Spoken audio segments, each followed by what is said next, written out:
Hey, slightly future Angelia here to let you know when I started taping this, I didn't realize how long it was going to run, and so I'm going to divide it into two parts. So I'm going to roll the first part here, but it's probably going to abruptly cut off at some point. I'm going to have to film a part two. So, see you soon. Hello, everybody. Welcome back to Read and Reread. I am Angelia, and today I am making the traditional Q&A video to celebrate crossing over the threshold of 1,000 subscribers. Now I don't know how to read that number. Like I don't know if I have 1,020 or something, or if I have 1,003. I can't do math, but I have more than 1,000 now, and I thank you one and all who have subscribed, whether you've been here forever or you found me more recently or you're in the mod squad and you just got here. But thank you, everybody. I've been on YouTube for almost 2 years. Later this month I'll hit the 2-year mark, and so it took me just under 2 years to get here. I never had any specific goal for what size I thought the channel would be. I really had no idea. I just wanted to have fun and talk about books and find other people who wanted to share that with me and talk about things. And it's just been great. I've made friends. It's been so rewarding. I have learned about so many books that I never would have heard about just from hanging around on BookTube and reading other channels and people commenting and sharing. And the whole thing's just a ton of fun. I really love it. So thank you one and all. And thank you to Pat from Book Chat with Pat for activating her group of friends when I was almost at 1,000, and we have dubbed them the Mod Squad. I don't know who came up with it. Did Pat think of it, or one of her friends, or I don't think it was me. But it's a group of friends that she used to teach with, and she texted them all and said, Angelia has a great channel and she's almost at 1,000, so you have to go and watch her and subscribe.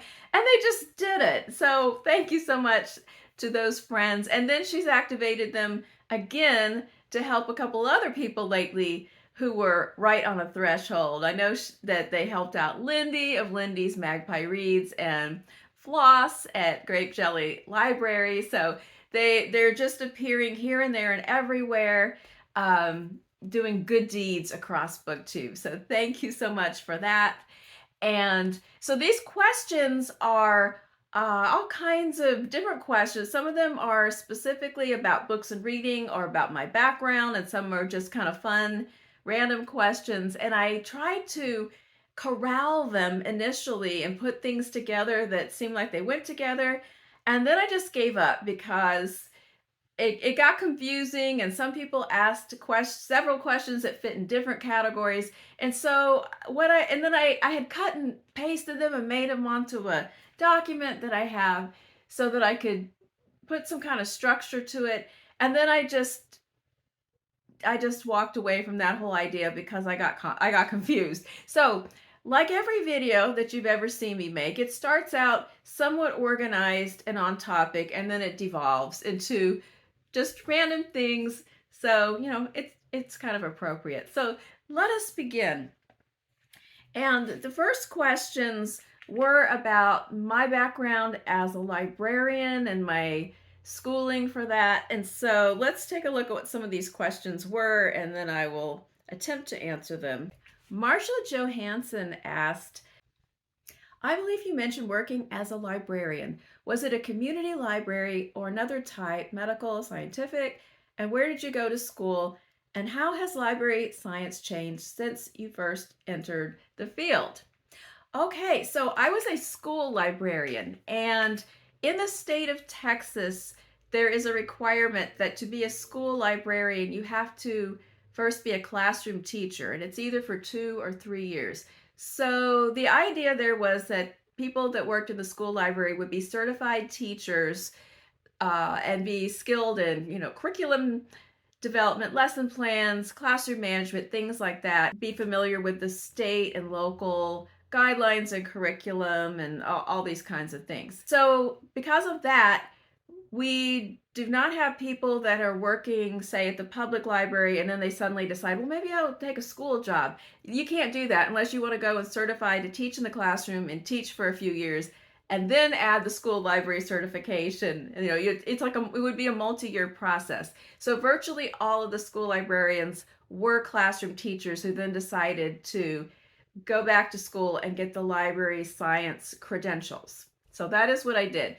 I went to school. There's a couple other questions about library school, but I did my library science program at the University of North Texas. And how has library science changed since you first entered the field? Well, there's a couple of answers to that. There's a kind of a positive and a negative answer. The positive answer is that librarians are in a field where things are always changing and evolving, and they're pretty good about adapting and embracing the benefits of those changes. So things like technology and instructional media, things like that are change all the time, and that's not necessarily a bad thing.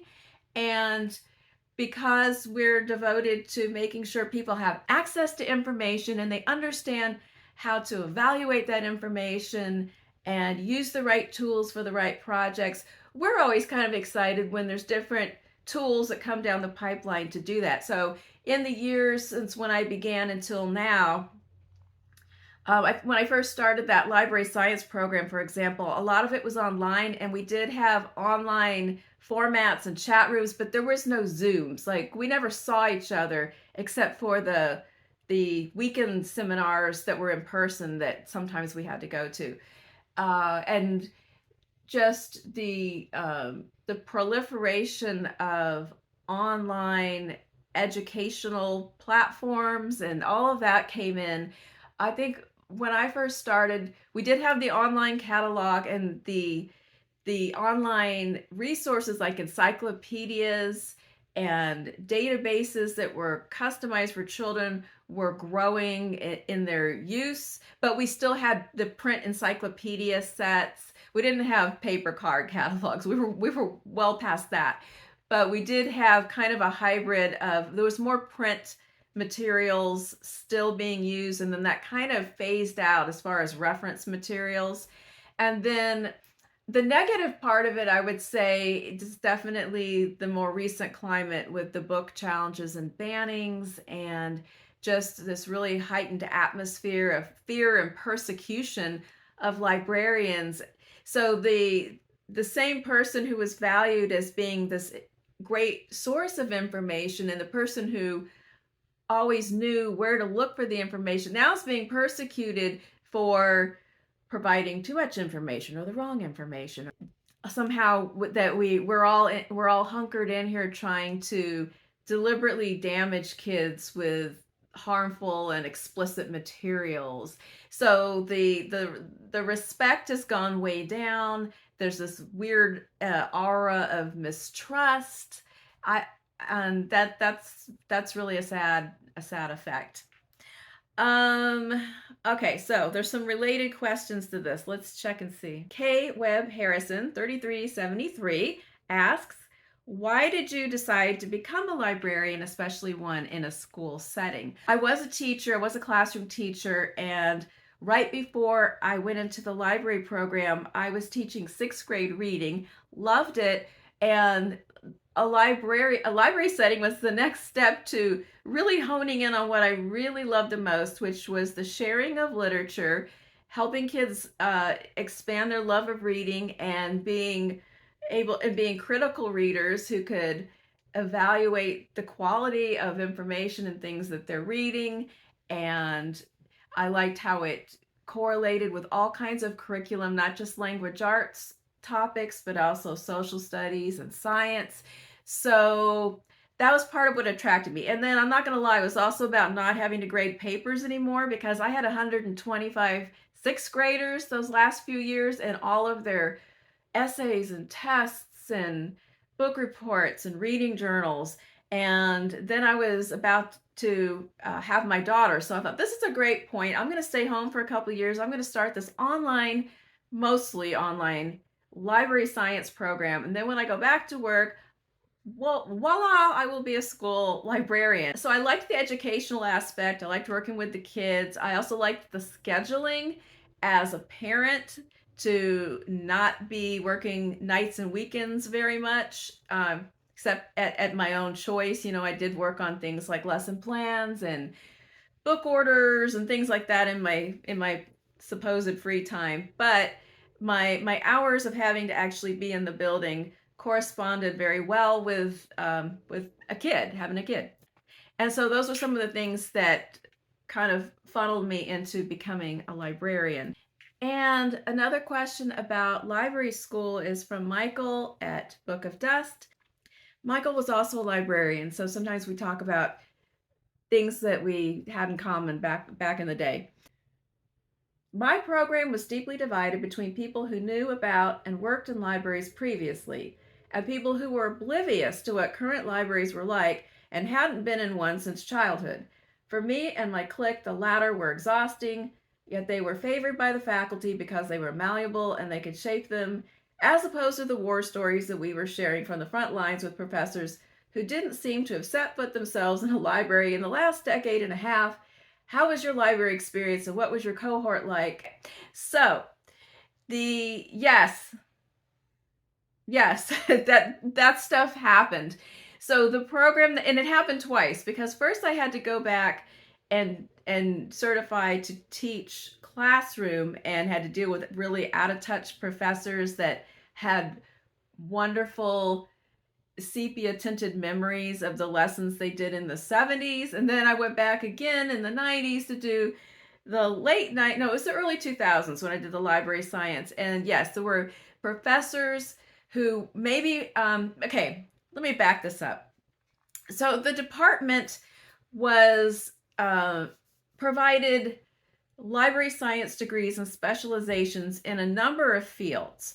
But when you begin the program, you kind of start out all together. And so we had professors who were not school librarian specialists. Maybe they'd worked in a law library or just a university library. And then we did have some other people that were more specific to our needs. And then there was people that were taking the class, but they were going to go and they wanted to work at a medical library. So the beginning was kind of a big mishmash. I did see that happening. There was people who were taking the class who were already working in a school library, because once you had a certain number of hours, you could start the job on an emergency permit. So, and eventually I was doing that. So some of us were actually school librarians completing the work. And then we would have other people that were, brand new. And yes, there was these very opinionated professors who had outdated ideas, and they didn't really like those of us who were saying, well, actually, at my school, this is what we're doing, or this is actually what the state is currently requiring, or my district has set forth. And they wanted to just present this idealized best practices kind of fantasy world from libraries of the past. And so yeah, that was definitely super aggravating. As if you got far enough in on the library, the school library track, it started to be the sections taught by adjuncts who were working school librarians. So those classes, the content and the atmosphere of discussion was pretty good. So I also enjoyed the content, and many of the people that I spent time working on projects or chatting with. Okay, there's a couple more questions about my librarian days. Jim from Jim's Books, Reading, and Stuff asked, what were some of the most surprising books requested by students when you were a school librarian? Well, I was in elementary school.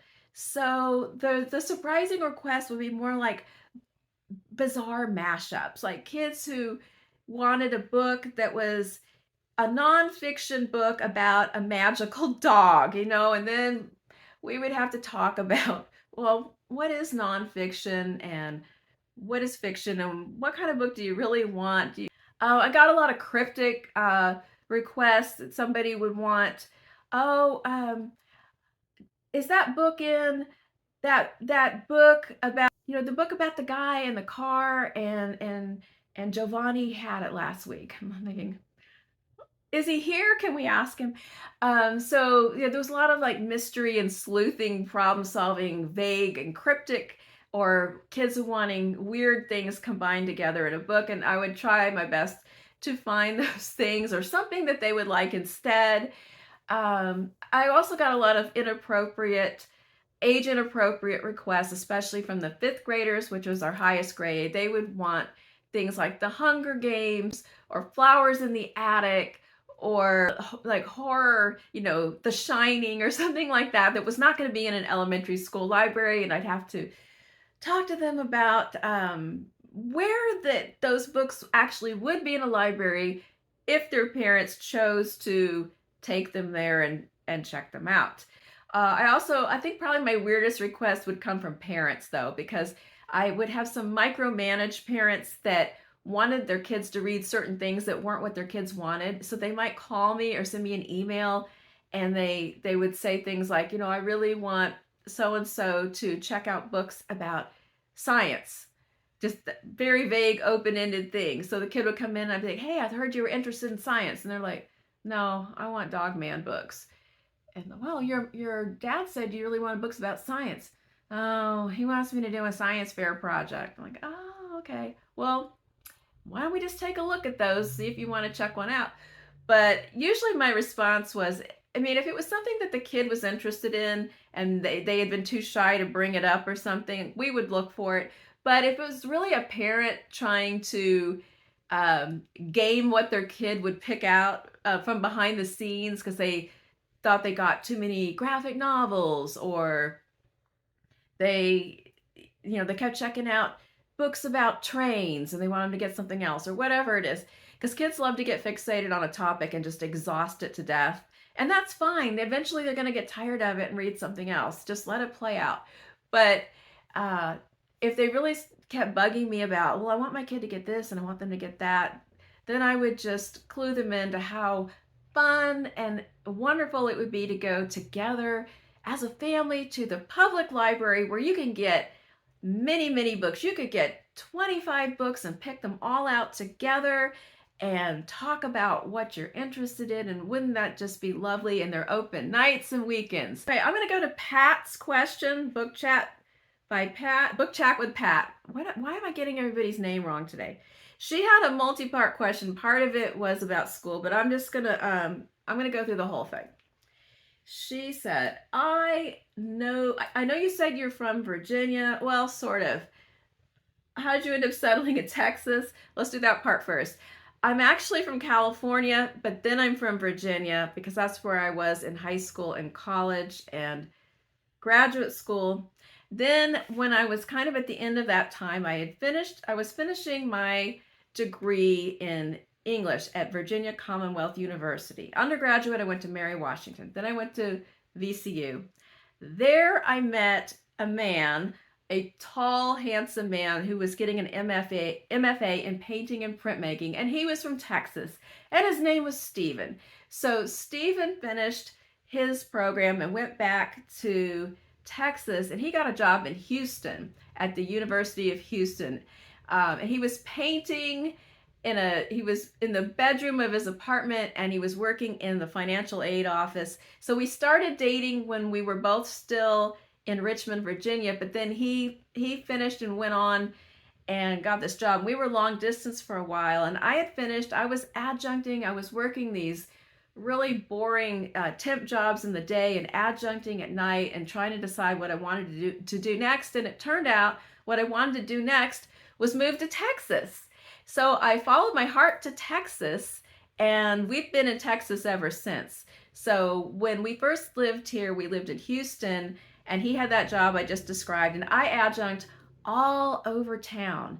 I learned all about Houston by adjuncting in the days before. There was no car navigator or phone navigator, and there wasn't even a MapQuest. There was a paper map or somebody telling you the directions.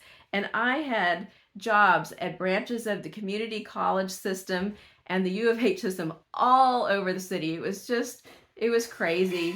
It was a trial by fire, but we ended up getting married, and that's a whole long story about all the places we've lived in Texas. But that's how I ended up in Texas.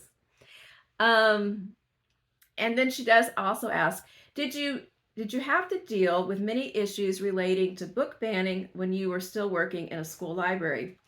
Actually, I did not. That this has really flared up badly in the district that I used to work in since I left. Hallelujah, I am retired. But while I was there, I never had anyone challenge or try to ban a book. And I think maybe there was not really any problem at the higher levels either during that time. It was a pretty chill atmosphere during those years. I had a good rapport with the parents in my school community, and once in a while, somebody would send back a book or call me up or say, my kid just got this book and it's just too much, it's too intense, or it's too easy, too hard, too something. And I'd be like, fine, bring it back. I'll help them pick out something else. That was like the end of it. A couple of times, someone that I knew pretty well, a parent, because I had a lot of volunteers, they said, Angelia, have you read this book? Because, whoo, it's got some stuff in it. And I'd be like, really?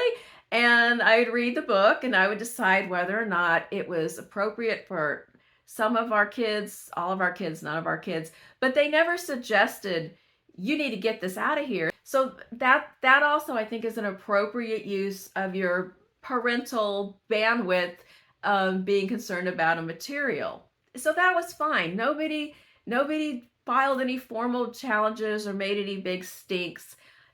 It was good. They trusted my authority to select and provide appropriate and beneficial literature and informational sources to our school community, which was what I was trying to do. But now it's a big pile of crap, and they haven't been able to order books all year because they're embroiled in bans and challenges and school district problems and reconsideration committees. It's not good at all. I have a really good friend that I text with, and she just tells me things, and she sends me emails and school board clips, and it's not good. And Stephen hears some stories as well, because he was a high school librarian in the same district. Okay, Pat's question continues. You frequently mention your love for Catcher in the Rye. Do you remember the first time you read it? Has it always affected you powerfully? Has your reaction to it changed over time? Yes, to all of these parts of the question. I first read Catcher in the Rye when I was about 14, and it wasn't the first Salinger book I read. I first read Franny and Zoe. We were at the library one day, and my mom saw it on the shelf, and she said, "Oh, you should read this. I think you'd like it." And I did, and then I ended up getting Catcher in the Rye next. And I did read all of Salinger's work. I was an intense devotee in my teens of J.D. Salinger. I didn't know any of the problematic stuff about him at that time either. And I mean, I still love most of these works, but The Catcher in the Rye, that out of all of his writings, that's the one that has really stuck with me and resonated with me throughout my life. My reaction has changed over time as I move through different phases of my life. So when I first read it, I was younger than Holden, the character, and he reminded me of a good friend of mine who had had some mental health issues, but was wonderfully entertaining and funny and sarcastic and got plastered pretty regularly like Holden does. So I have this affinity to him, and that friend also loved the book, and we talked about it. And then as I got older, my it's like a Google Earth kind of thing. I can enlarge and look down from different perspectives. So I moved past all these ages. Now I'm almost like I'm moving right past parent age and hurtling towards grandparent of Holden age, and I still love the book. And I do see different things in it. When I first read it, I more identified with his anger and his irritation with the hypocrisy of many adults. And then later, I still could see that, but my heart just started to break for him when I could see his grief and his trauma. And then somewhere along the line, I suddenly noticed how creepy Mr. Antolini was, and I somehow all that bypassed me when I was really young. Then so now that's like one of the most dreadful parts of the story. And anyway, as I've learned and experienced different things, I do see it differently, but I still love it, and I still laugh at it every single time. All right, and then she asks, you talk about a great diversity of authors and genres. Are there any genres that you try to avoid? I guess romance. I'm fine with love and romance and relationships being important in a novel, but romance as a genre does not really appeal to me. Now, I never say never about really almost everything. So I'm not saying I won't read a romance ever, but I'm not into it. I'm not into romance. So all the other genres, I can't really think of another one that I don't read fantasy a lot, and I'm the most picky or most of all the ones I will read, that's probably the one I read the least. But I don't really avoid it. I mean, I'm open to it. I just usually don't choose it. More of a science fiction buff than fantasy. Okay, let's see.